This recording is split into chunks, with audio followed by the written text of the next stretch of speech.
et حرق المسجد على نار. Donc voilà un modèle numérique d'État qu'il a réalisé pour montrer donc, les liens dynamiques essentiels entre, d'une part, El Kabir au sud-ouest, Oued Besset et donc l'espace, l'ensemble de l'espace. Donc ce qui est en bleu, c'est le système d'Aguino en entier. Donc mais vous remarquez que le rive et même le cône d'État construit par Oued Sud en 1969, qui est en train de s'agrandir, comporte beaucoup de vestiges préhistoriques et historiques. Donc, à part l'histoire de la nature, il y a une part de l'histoire de la société et des hommes. Et donc, nous disposons de ces études-là. Et donc, nous avons des préhistoriens, dont notre collègue qui n'a pas pu venir parce qu'il y a les examens actuellement. Et donc, la remise des notes et les délibérations, c'est Sophia. Mais nous avons un préhistorien qui est responsable actuellement à tous. Et donc, il a travaillé également sur le site. Donc, vous voyez que la vallée de Oued-Besset, ses rives droite et gauche, donc sont très riches en sites archéologiques. Donc, à part les géosites, on a donc les sites archéologiques importants. Donc, c'est un espace qui dispose de richesses du patrimoine non seulement naturel, mais également archéologique. Donc, sur le plan archéologique, à partir des documents produits par le docteur Louis, c'était. Donc, je vous lis le texte. À l'époque romaine, la Sabra de Hark al-Minj, lui dit. Donc, je n'avais pas de droit de modification puisque c'est le texte. Donc, était navigable.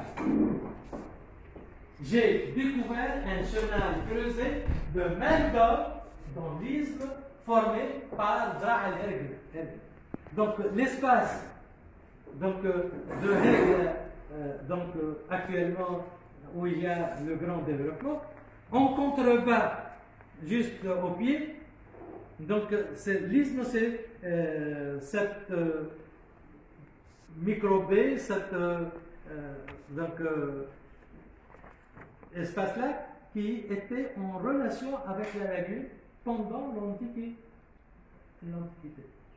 Et donc, il y avait celui-ci, mais il y avait un deuxième, là où il y a le pont dit romain. Le pont, donc, en question, donc il en parle aussi. Ce chenal unissait la Sabra de à la mer, était uni à la mer par un canal artificiel, et c'est donc ce port naturel que forme à l'entrée de la Sabra les falaises de la Hergel. Donc, regardez, lisez une description qui remonte à 1887 qui décrit exactement donc, ce que là. Et là, donc au fait que nous avons le meilleur coup de la Tunisie du centre sur l'évolution des paysages depuis 80 000 ans. Là, c'est des sites qui sont d'une importance mondiale pour voir ce qui s'est passé sur la rive sud de la Méditerranée. Ils ne sont pas encore touchés. Ils sont encore là, il va falloir les préserver et faire de sorte que n'est pas le sort de la falaise de Monastir. On est déjà appris la même. On est là pour dire faisons attention, faisons les freins et agissons. La Tunisie dispose sur le plan de ces structures, maintenant sur le plan de la société civile, des municipalités, de quoi pouvoir faire respecter ceci. C'est un rapport à mettre en place au niveau de la société, et pas nécessairement uniquement au niveau du texte. Que chacun joue son rôle pleinement. Parce que on ne peut pas, pour un développement immédiat, faire de sorte que ces ressources se transforment en montagnes. Donc, aujourd'hui, je disais en 1800, cette histoire artificielle, c'est en partie obstruée. Les eaux à l'époque de pluie ne s'écoulent plus que par une coupure calcaire, une sorte de viaduc s'ouvrant entre les derniers emblons calcaires du Sahel et les dernières parallèles de Da'ad.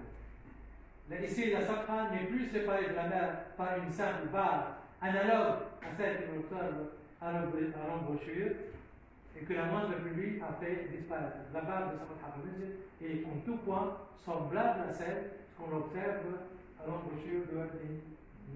Donc, il parle de la deuxième montée d'eau, celle qui est actuelle, donc qui assure la communication entre la mer et la lagune et l'espace. Donc ici, je passe à l'équatorienne de 1970, qui restitue la situation en 1900. Donc c'était des photos aériennes prises juste après l'événement de Kosovo. Donc on voit ici la zone d'épandage et on voit l'écoulement qui est venu franchir la barre sableuse et évacuer les eaux vers la mer. Donc cet espace de la lagune, bien sûr, avait beaucoup